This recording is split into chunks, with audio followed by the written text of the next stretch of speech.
কি আম্মাজান, আপনার সমস্যা কি? আমার ছেলে, একজন ছেলে একজন মেয়ে, আমি অসহায়। তো আমার স্বামী ক্যান্সার হয়ে মারা গেছে। আমারে গ্রামের কেউ কোনো কিছু সাহায্য করে না। আমি এগুন রেলে কষ্ট আছি। আমার ছেলেটার ভুল করে মাদ্রাসাত ভর্তি করাছি।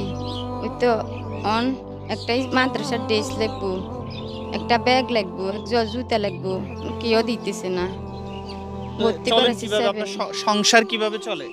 আমার কেউ নাই, এই কোন রকম পরি রয়েছি। নন্নসের গো 3 বোনের জমি দেয়, এতের গো বাপের দিন হকের জমি আয় করি খাইয়ের। নন্নসের আবে এত হইলে আয় খাবাইয়ের। এভাবে চলি এর বাইরবো চলো আমরা বাইরবোর কাছে নিয়ে সালাম। এটা কই আমার দি গেছে এই দে হেতের গো এক কানি।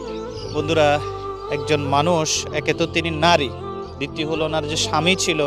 মানুষের কাছে যাইলে মানুষ তোমরা এক বাড়িতে 7 জন, ভাই 2 জন, বোন 1 জন, 3 জন অন্ধ।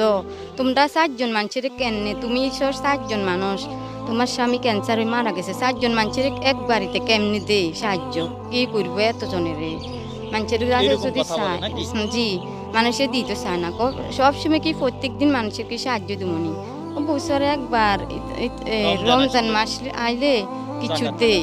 জি, সামান্য যাতে যায় পারে যতটুকু 50 টাকা 100 টাকা এইভাবে দেয়। তো এটি দিতে আর 12 মাসে 1 বছর আমি চলতে পারি না। আমার কোনো কিনে চলার মতো 5 টাকা রুজি করা ইনকাম করার মতো কেউ নাই আমার। আমার মতো অসহায় ছেলে মেয়ে কয়জন আপনার? আমার একজন মেয়ে একজন ছেলে 2 জন, আর কেউ নাই। আচ্ছা যাক, আমরা তো এখানে হঠাৎ করে আসছি, আপনাকে মাত্র দেখলাম, দেখি আপনার জন্য কি করা যায়। বন্ধুরা, একে তো তিনি নারী, অবলা, দ্বিতীয় ওনার স্বামী ক্যান্সারে মারা গেছে। ছেলে মেয়ে কয়জন বললেন? ছেলে মেয়ে 2 জন। ছেলে মেয়ে 2 জন, মাদ্রাসায় পড়ে, দেখার মতো কেউই নাই। তা আমরা আসলে একটা ইসলামিক প্রতিযোগিতা, আপনি উত্তর দিতে পারলে আমরা আপনাকে, আমার বাড়ি 14 গ্রামে। জি জি জি, 14 গ্রাম বলতে ইয়া আর কি, ওই যে চান্দ করা, এখান থেকে একটা কাগজ টান দেন তো আম্মাজান, আমরা একটা ওই উপহার আনছি আপনার জন্য, দেখি একটা টান দেন একটা। আচ্ছা আচ্ছা, মাশাআল্লাহ। আপনার প্রশ্ন আসছে, আমাদের শেষ নবীর নাম কি? আমাদের শেষ নবীর নাম কি? হযরত সাল্লাল্লাহু আলাইহি সাল্লাম। হযরত মুহাম্মদ সাল্লাল্লাহু আলাইহি ওয়াসাল্লাম। আচ্ছা যাই হোক, আপনি পারছেন।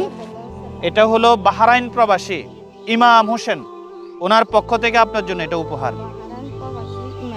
ইমাম হোসেন, ওনার পক্ষ থেকে আপনি যে প্রশ্ন, এটা কোনো দান না, ঠিক আছে? এটা হলো আপনি যে উত্তর দিতে পারছেন, এটার জন্য উপহার। আলহামদুলিল্লাহ বলেন। আলহামদুলিল্লাহ। আপনি বাহরাইন প্রবাসী যে ইমাম হোসেন, ওনার জন্য দোয়া করবেন, আল্লাহ পাক যাতে ওনাকে ভালো রাখে, সুস্থ রাখে, ওনার হায়াতে বরকত